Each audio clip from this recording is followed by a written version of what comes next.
Max, this was your first trip to Africa, and you probably wanted to come for a long time, but just never got around to it.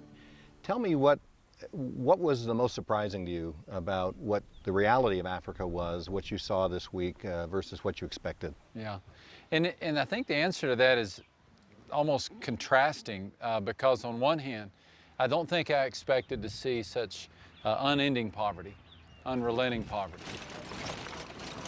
The other thing that surprised me is just the sweet and happy spirit among the Ethiopian people. I mean, their smiles, I see more smiles here than anywhere I've ever been. And such gentle, thankful people. Hello. I want you to meet Waseni, one of the most remarkable women that you will ever meet. This was her house in which she was raising her children. She was a widow, and there was a time in which this little house was the only protection she could give her children. And the rain and the wind would fall in on them, and they had no protection. And she was so despondent as a mother, as a widow. She was so despondent that at one time she asked God to take her life. But what she had going for her, what her family had going for her, was a child sponsor. And this child sponsor stayed in touch with the children and learned that there were more children and committed to them as well. And then when the child sponsor saw a picture of the house in which Waseni was raising her children, she said, that can't be enough. And so funded with extra funds, a house for Waseni. And then later on, electricity was added. But so that there would be no jealousy in the area, electricity was given to several houses. And now, Waseni says her life is so much better.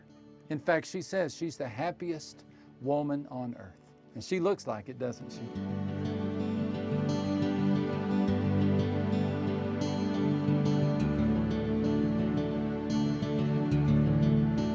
I wonder if you can imagine your day consisting of a trip to this water hole. And this is where you get your water. And your big job of the day is to get enough water for your family. That's it.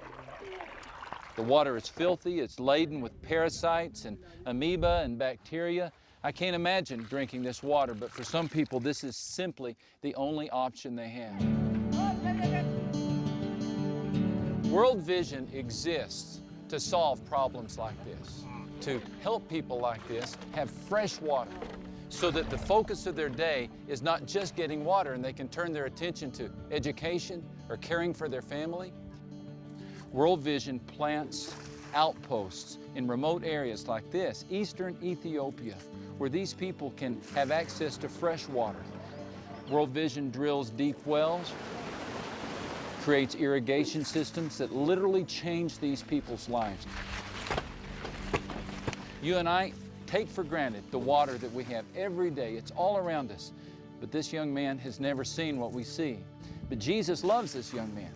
He knows the soul of this man. He has a dream for this young man. He wants this man to have water for the body, and he wants this young man to have water for the soul. And World Vision exists to provide both for these people.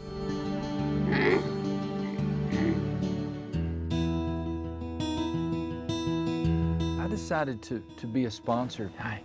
You know, it was almost a no-brainer. I mean, to think that the amount of money that I spend on fast food in a week can literally change a person's life, it seemed like an easy decision to me. Mimi, that's a beautiful name. Well, it's just great to be able to touch a child that you're going to get to sponsor. Yeah. I want you to look into the faces of these beautiful children and this wonderful family.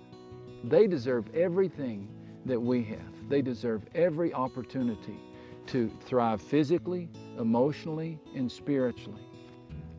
You know, some people make the mistake and they think, since I can't fix everything, I won't do anything.